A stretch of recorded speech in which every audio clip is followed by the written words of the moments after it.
Benchmark Business Sales and Valuations proudly presents the Meaning Business Podcast, hosted by Coudrey and Peter Spinda. This is the podcast for anyone serious about buying, selling, and preparing your business for maximum growth.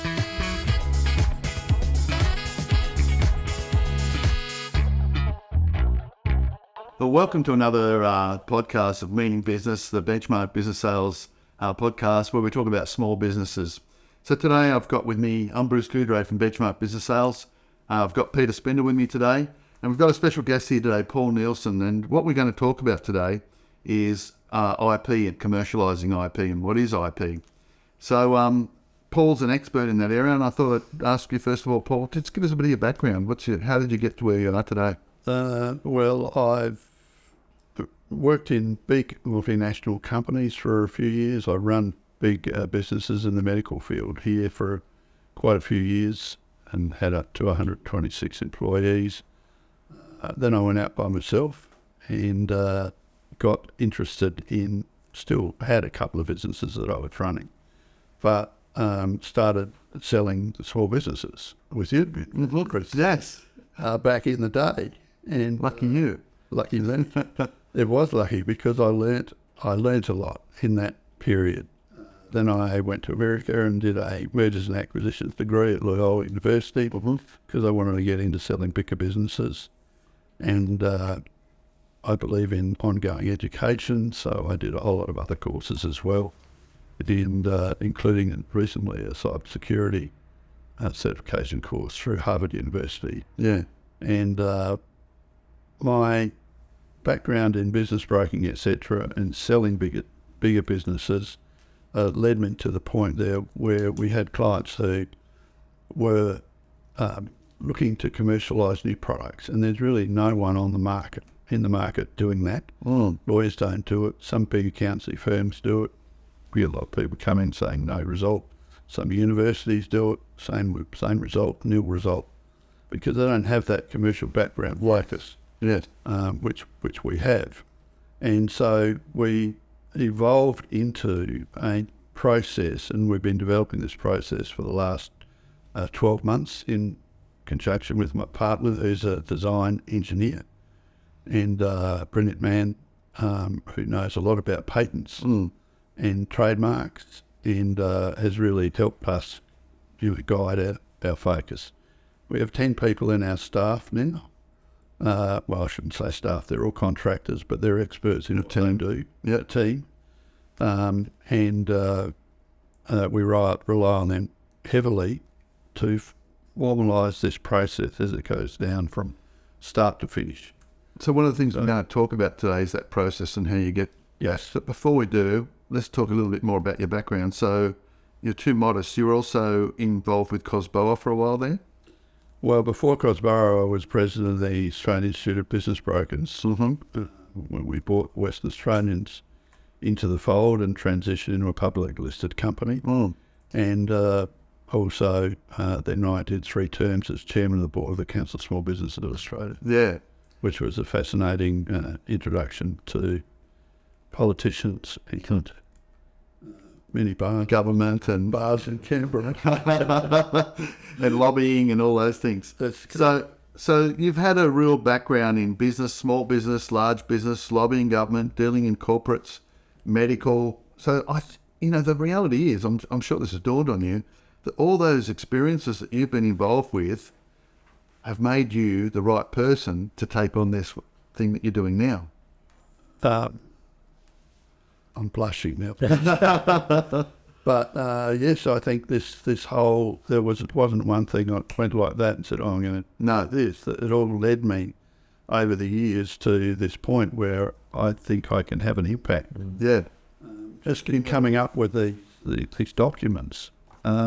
The background for that was in doing profiles for selling business. Yes, that's just that. All the parts of my career have just led me to this point in time, which is now, whilst I'm still doing those other things, this is my passion. Yeah. And we've got a great team who are fantastic, who've come with me and helped me along the road. And I think the fact that you've had your own supplement and vitamin companies and medical supply companies means that you understand many industries, but also what it's like for someone in business to try and get their business to market and the commercial reality involved in that. I think that's the important factor, isn't it? That you understand the operational component, what goes behind the scenes, and not just the theory. Facade, theory. Yeah, you got the real world experience. I guess the other thing is we often get when people coming to us that have been elsewhere trying to commercialise their IP, and some of them have spent $300,000-400,000 on fees and things like they've been to a attorney, not one that we would deal with, of course. Yeah. And they've got patents that cover Patagonia and Beirut, Exotic locations, all those sort of things. When the product is one that will, if they are able to commercialise it just in America, that'll see them out for their lifetime. And yet they paid all this other money. And when they come to us, they've got no money. Because they spend it all on... They don't, because they think, well, we've got to keep it safe and we've got to have the biggest thing. And the problem is you look through rose-coloured glasses and you really need somebody to grab you by the bootstraps and say, hey, don't waste your money. Be realistic. Be realistic. And that's what we try to do. So the projects we take on are ones that we can see real value, that have benefit for the end user, and could be uptaken by a large company overseas. So just tell us about the need for this. Why do you think there's a need for what you do? Well, if you go and talk to patent attorneys and you ask them, well, how do I commercialise it, which is the end part of that, let's keep it safe. How do I commercialise it? They'll say, we don't know, we don't do it. And there's no one to send it to. So most of our referrals at this point in time come from patent attorneys, the trademark lawyers, because they've got no one to refer to. They refer to us. Some we take on, some we don't take on, but there is a need for someone like you to be able to take an idea that's got protection to the market and make money out of it. But I've tried it myself with my own products, trying to find a distributor, let's say, in Indonesia. Try to do that. You can spin your wheels for a year before you get to speak to the right person. Yeah. I mean, we've overcome that because we have a Filipino company that a lady there whose name is Princess, by the way. We have a princess in Philippines who is aware of what we do, how we do it. We've been training her to say, find us companies. All of our products have a QR code. Mm-hmm. And this is something we introduced because, I was racking my brains as how can we get a video, because the video tells 1,000 words. Mm-hmm. And the video is on there, so you just run your phone over that and boom, you've got the video. So in our process, that's the first thing we do, because this is called the expression of interest document, and this goes out and it's a 30-page document that tells all about the company to the market. So just before we go down, I guess, the path of what the process is, a question that I've got for you is what is IP? How do you define IP? Well, many things come into my mind, for example. Okay, IP is really stands for intellectual property. It's intellectual property, so it's not a thing. It's a legal term that refers to who owns that idea. Well, that's what it is, and specifically in our case, it turns to the patent. So you've got to know a lot about patent law just to be able to, if people don't have a patent, put them to the right patent attorney and have that attorney, we talk a lot to our patent attorneys to make sure that they get the right advice. So they take out a provisional patent, but there's a time frame for that. And then after that, they have to then decide whether they want to go to a PCT patent, which is worldwide. Mm-hmm. So in our case, we really only take on patents that have exposure to the whole world. not just to Australia, because the market for many of these products is too small. Australian market's too small. Yeah, and when you open up to the whole world, I don't know how many countries there are in the world, but I think it's 157 or something. We look to sell a licensing agreement to license that company in a geographical area, like a whole of America or one state of America. Doesn't matter how big it is, but they get a license for that for a period of time. Most licenses are 10 years. And they then get to use that idea and the technology that's in that patent to produce a product that doesn't infringe that patent, because they've got a license to use it for a period of time. Oh, I see. So basically, I'm a small business owner, or I'm any type of business owner. I've come up with a new widget, for example. You're the person, or your company's a company you go to help me commercialize it and take it to the next step. Correct. So they still own the product and the rights to it. You just the intermediary. They own the rights because they own the patent, and we do an agreement. Our lawyers do an agreement with that company in Mexico, for example, to use that knowledge to build their own patent for a period of time. And at the end of that period, obviously, we still own the patent. So that the people who have the patent own the idea, and if there's no Mexico example, patent finishes, they got to stop selling it, otherwise they're infringing the patent. So it means that during that period, depending on how it's measured, and there are different ways of measuring it. Usually, there's the number of units produced, and the royalties go from 1% to 4%. Sometimes more, sometimes less. But if you're talking about volume, a whole world license, which we are with this one. That's in our billions, really. So that's sorry, you go. Yep. So okay, I'm sure you've seen lots of people with great ideas. They're passionate about this idea. They believe it. They've spent all their money on it. You've already mentioned that. And they come to you, and it's not a great idea, or it can't be commercialised. Are you going to be the guy to tell them the bad news? Yeah. We are, and we've done that several times. We also look, to be quite honest with you, we look at the people behind the idea, because at some stage the people sign the license, they want to have an interaction with that person. At the end, when you're dealing with license sold. So, but to be able to get to that point, we have to be able to work with that.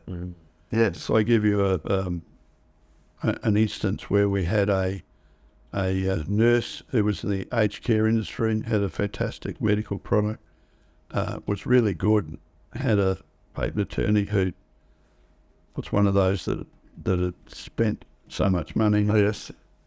Getting all alone. It was only an aged care product. Had a patent. Scott, my partner, had a look at it and said, "This is not going to work. This is too loose." And that's one of the things we are very particular about, is if we put a document like this out into the open market to protect our clients with a strong patent. And that's why we work a lot with patent attorneys. I want to ask you about that. Yep. So someone's got a great idea, you guys take it on. How do you protect their idea from copying? When do you manage confidentiality? Okay. So if somebody comes with us and they don't have a patent, then that's not so bad, because Scott can help write the patent so that it is locked tight. But sometimes they come with us. A job that we've just taken on the last week is a infrastructure project where a company has an electricity generating system in the ocean from tied up current add.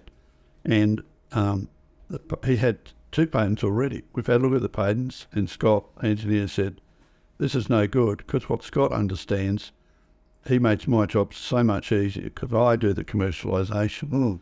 But he says if there was an engineer in the group, he would look at this and say that's not going to work. And they're dead. Yep. So he needs to change the patent so that it makes sense from an engineering point of view. We've got to cross all the I's and cross the T's. Yeah. So that when I'm presenting it in that boardroom to do the deal, You've got it set. it's all set. Yeah. So does that answer your question? It does. Yeah. But I think... How do I protect it? Well, it's the patent. Yeah, that's right. Yeah. Trademark's not so important because when they've got the patent, they can use the ideas in that patent to make their own product. They can call it, whatever they want, Bob's Yeah. tool or whatever they want. So from what I can recall, what you've spoken about, Paul, one of the benefits of this is, if it follows through from start to finish, is that the client owns the IP. You commercialise it in such a way that where they earn royalties from somebody else putting it into the market, Yes. which is a really great benefit, right? It's a great benefit for people as opposed to going through the manufacturing process. Yes. Just this product here, the medical product that we're talking to the division of Johnson & Johnson about, just to go through the regulatory to make a small sample of that will cost them thousands and take a couple of years. Well, if you sell the IP to someone, they can go and do it in their own jurisdiction. And they've got the facilities and the wherewithal to do They're that. a big company. They've got 50 people doing stuff that's related to this. So if I invent an idea, I come on to you, you help me, we get it commercialised, it's out there, and, XYZ, General Motors or whoever are now doing that, and they're paying a royalty, and I pass away, can I pass it to my... If it's in your will, Yes. So they continue to visit. give it to me. Or charity. Charity, give it to me. You are a charity. It's a intangible asset. Yes, right. So that stream can... And in with something like this, which is our rail project, that can be worth millions. In fact, in here we outline how much money this can save the big mining companies, and for some of them, like BHP Billiton, it's $1.2 billion per annum Saving. Yeah. by applying this system, which has cost very little Yeah, right. to implement in their system. So the royalties come back to the... Royalties come back to the owner of the patent, and then they pay us a small percentage. Yeah, which is fair enough. So you get paid on results. Very good. Made on result. Well, We do charge upfront fees, but that's just to keep the doors open. Yeah, to get it done. So if I have this idea and I get it to you and you sell it to XYZ in America and ABC in Hungary and a company in India, I can get the royalties from all those different places. Yeah, absolutely. Yeah. But if we, for us, it's better if we get one company to do it worldwide. They've got the infrastructure with this medical product. The company that we're targeting has the infrastructure worldwide, so we only have to go through one process. It's going to be a bigger number, so they can lock up that marketplace for 10 years. The office in the back of the four-wheel drive, which is a brilliant, Scott's really designed that perfectly for sales representatives and for people working in the mining industry and all that sort of stuff. He's done a really good job in designing that, and it's going to be a good thing, benefit for the people who are the users as well as the people, and that'll go to Toyota or Nissan or one of those as an aftermarket accessory. And you'll also be able to buy it all off the shelf at Repco or somewhere like that. So there's lots of different avenues, and that's why we take so much time in producing these You have to. Yeah. expression of interest documents. We've got to explain it. Do you want me to explain it? Well, what I thought we'd do is, if you've got a case study, I did ask you if there was any particular case study that you might be able to talk about. Just before you go on to that, question for me is, you mentioned time a few times there. You've dropped the word time, long time, etc. Takes time. So is there an average sort of time? Like it's not a quick win situation, is it? A quick way to make a buck? No, Once you don't get rich quick. No. once we have this document produced, and I write all the content of it myself, because the secret of this is I write it for a boardroom table. I don't write it about particularly the product, but we have to have in here a reason why people in that company would want to buy this. The last one is how much money they're going to make. So in example, this one, which is that's the product there, EndoGuard. It's a product that is designed for laparoscopic keyhole surgery, and the big benefit of this is that technology has changed over the years where they used to cut you open, and this one they all do it through the keyhole, so you only see what's on the screen. And a lot of these instruments that put in are electrically charged now. So if they burn the organ and you can't see it on the screen, then that's how the patient goes home. If it's bad, they get septicemia and they die.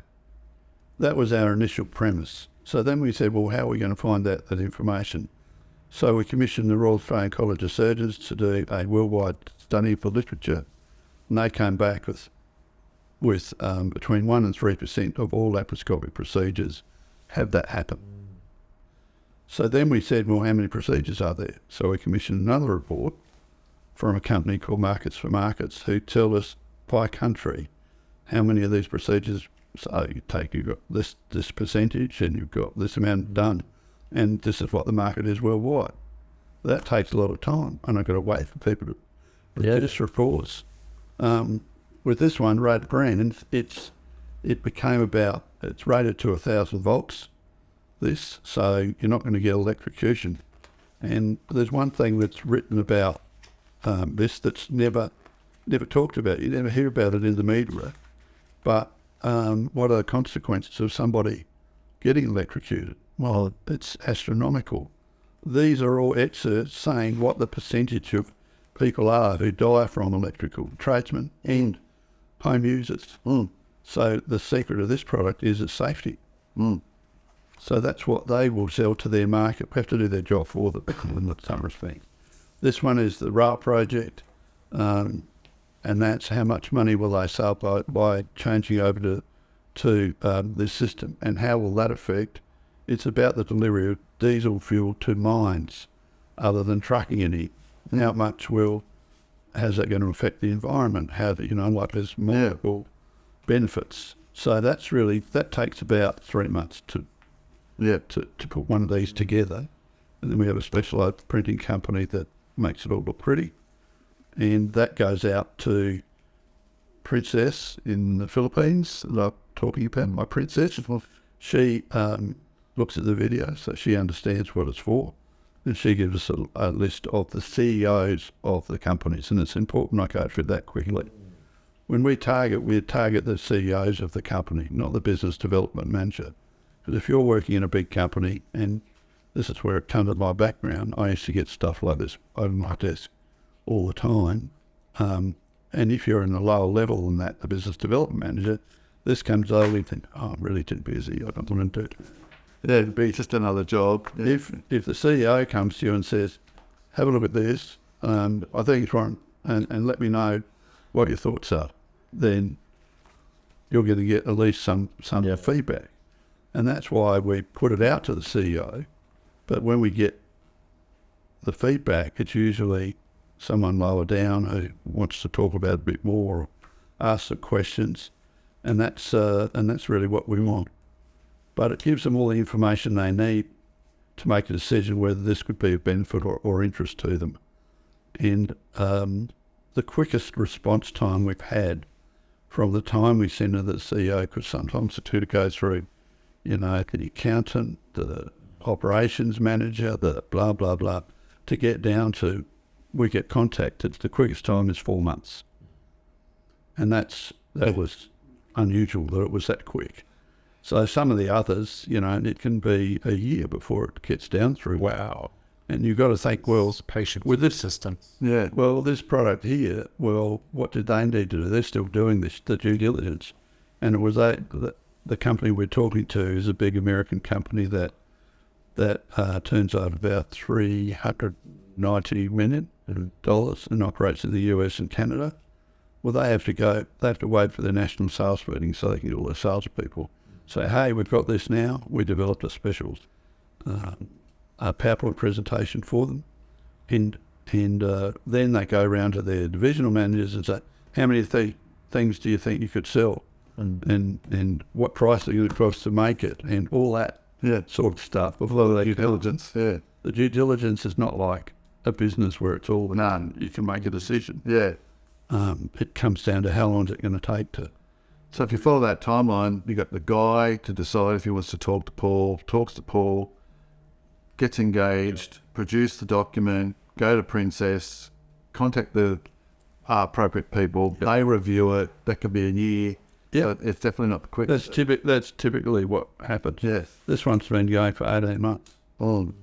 We haven't got a deal yet, but we'll sign a deal this year. That's amazing. So you pretty much just outlined the value that your company delivers. I mean, at the end of the day, it's about taking control of the commercialization, managing the process, and from what you've just outlined, it's complicated. Oh, they've got the system and process to make it. It's actually quite complicated, and we've developed this system really over the last 12 to 18 months so that we get to the point where now we can say to people, and what we do say to everybody when they come to us is, we cannot promise you that your product, you'll make it. Yeah. All we can promise you is we will put this on the desk of the CEO of the company. If he turns around and says, I don't want it, well then We've done everything. we've done everything we can. You're never going to die wondering whether it would have been good or not. Not good. So that's the only thing we can promise, really. That's what people want. They just want you to present it professionally to the right people and help them make a decision. The two doctors said... By the way, do you negotiate the royalty and that sort of part of it as well? All that. Okay. We negotiate the royalty and the terms. Yep. We have a lawyer, Bill at HWL Edgeworth, and he writes the agreement for us, but we negotiate the terms, etc. So in a nutshell, your offering is assess the product or the IP, tell them if it's going to be viable or not. If they elect to go ahead, you get it to the framework or the position where it can be taken to the market. You take it to the market. If they express interest, you negotiate an arrangement, and then they commence. Correct. That is a long process. But then they've got to build it. Yes. Find a manufacturer. And the other thing we offer, which no one offers, is that Scott, my partner, where is it? Furious. Scott. We offer, for the life of the license agreement, he will be their backup support in terms of manufacturing. So he will talk to the manufacturers. Because what we don't want, and where we make our money is a percentage of the royalties, we don't want them to manufacture it and manufacture it wrong. So we need to get it working, and they've got a stake in it. We've got a stake as well. Yeah. So we partner really with the seller, but also with the buyer to make sure that it all works out for the life of the agreement. That could be 10 years. But one would hope that it doesn't take them 10 years to get their act together. Well, and this is why I thought it'd be really good to talk to Paul today, because this is an unusual niche that's really needs to be taken care of. And it sounds like, Paul, you've got a great program and process here. And I thought it'd be good for people to know about it. I thought it'd be good to hear about it. The question that we get asked is fees, which I haven't talked about, but I'm happy to now. It's not an inexpensive process to do this. You have to have, for the whole process, now I'm talking about doing the patents with the patent attorney and the video, that can cost you between $4,000 and $12,000, and our fees for project managing, which my company project manages the whole process, it's about $120,000. So you've got to have that. If you don't have it, we have a financier who you can talk to who will lend based on this if you have equity position, house or something like that. So And the other thing I should mention is there are government grants. There are two government grants. One is a research grant and the other one is an export grant. Both of them, around 50% of the money is spent with us, and in research and development with Scott will be redated by the government. So even that knowledge is valuable for the person. And we have a specialised person that's part of our team who will talk to that. She's the first person you talk to after you sign off and become a client of ours. So I think that's very important. Now, it just feels like you've got a comprehensive handle on everything there, really. What's the number one thing that gets people unstuck in this sort of situation? If I've invented something, I want to go down this path. Well, the first thing they do usually is go to a patent attorney and say we want to protect our idea. And depending on the patent attorney that they get, it can be like everything, there's good ones and there's not so good ones. They can spend a lot of money doing it and protecting them for it. They should come to us and we'll say, well, yes, we think this has got international appeal. It could work in every country, or no, it's mainly a hobby. So understand the commercial aspect first.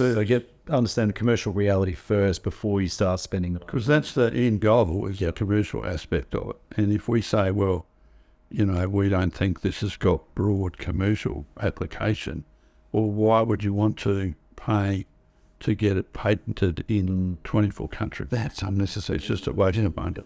But you could also take it into the markets that are the key markets, get it in there, and then patent in other countries later on if they see the opportunity, right? Well, if it's not patented in other countries, someone could see it and Yes. patent it. Yeah, okay.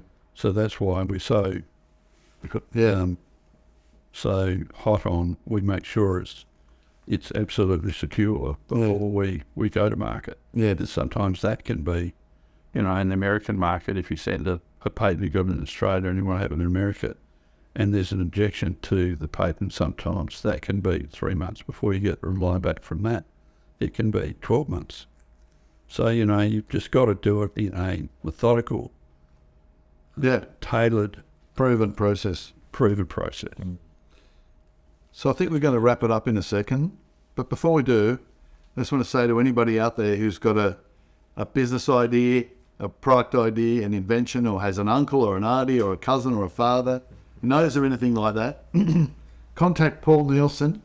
It's commercialization with a Z, hub.com is the website. Correct. So if you go to commercializationhub.com, we'll put it on in the graphics in a second underneath this. They can find out more about what you can offer and your company. The website's very comprehensive, but they can phone me anytime. Yep. They like my details to be on there as well. Yep. And what we offer is the first 1 hour consultation if we get to the face-to-face, either by Zoom or in person, for free. Which is great. And you're going to tell them, honestly, We'll tell them at the end of it, maybe not at that meeting. No. We'll be able to tell them after we've had a chance to do our due diligence, whether we think it's one that we could help them with. If we can't help them, we won't just take their money. No. We're not interested in that, because the money they pay up front is just to keep our doors open. It's not our profit that comes from when we get a result. Your interest is in getting it to happen in the long term. Yeah. That's great. And that's my commitment, is that we will do the best we possibly can to get it in front of people. If nobody wants it, then. Which is One says, sometimes nobody wants what you got. And that's why I wanted you to join us today, because I believe that this is something that you can either get the right results for someone or not. You're going to show them the path they need to take to make it work.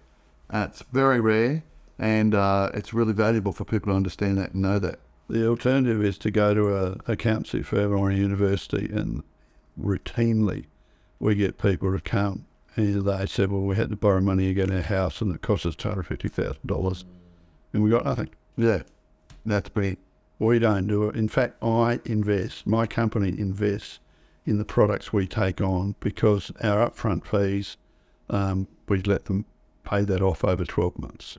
So, for instance, I have to pay the printer in everyone Yes. 30 days, Yes. but I'm investing in it because I believe in the product. Yes. The payoff on the long-term one. Yeah, and we get our just desserts at the end of it. Yeah, that's a great system. So thanks for coming in today and talking to us about it. Thank you. Thanks, Peter. Thanks, Paul. Bruce. Thanks, Peter. And thanks for watching. Thank you. See you next time. You. If you want to listen to this podcast, you can listen to it on Spotify or Apple Podcasts when you search Meaning Business Podcast. So you search Meaning Business Podcast. Or you can watch it on YouTube under YouTube /Benchmark Business. So if you go on there, be sure to like, follow, subscribe, and stay tuned for more Meaning Business episodes. Thanks for watching. Thanks for watching.